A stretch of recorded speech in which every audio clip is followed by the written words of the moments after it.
Hello finance bros, welcome back to Option Farmers, where we plant money seeds to harvest gains. If you like trading and sharing knowledge, then you might like us. Today, we will briefly cover some basics of call options.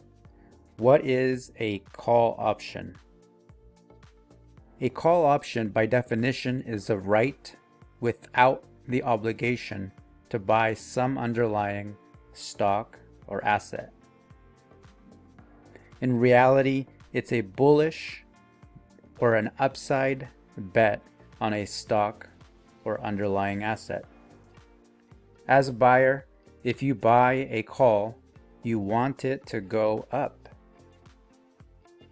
The seller, on the other hand, profits from the call falling in value. Exercise, the term exercise. To exercise an option means to exercise your right to buy and take ownership at the specific strike price.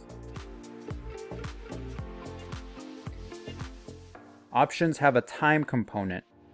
The option term can be days, weeks, or many months. You can do leaps as well. Those are multi-year options. Expiration. Expiration occurs when there is no time left or no days left in the option. It may or may not expire worthless. Options with more months, options with more time, they decay slower. Options with less time, maybe a few days, a few weeks, or maybe only 1 month, they decay faster. They have a higher daily decay rate. In the money is the value above the call strike, also known as the meat of the option or equity. Out of the money is the stock price being below the stock price. At the money is the call is exactly at the same price as your stock. The call strike and the stock price are roughly the same.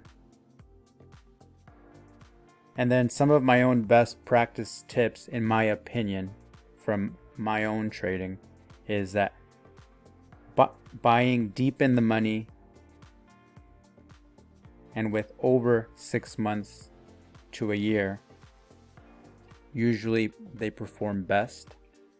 If you can buy options with over a year on them, on the time term, there might be some tax advantages too because of long-term capital gains. And there's some other things you can do, like exercising and turning that option into ownership in the stock or underlying. That's all I got for now. Let me know if you have any question in the comments, and I would be happy to keep the conversation going. Take care.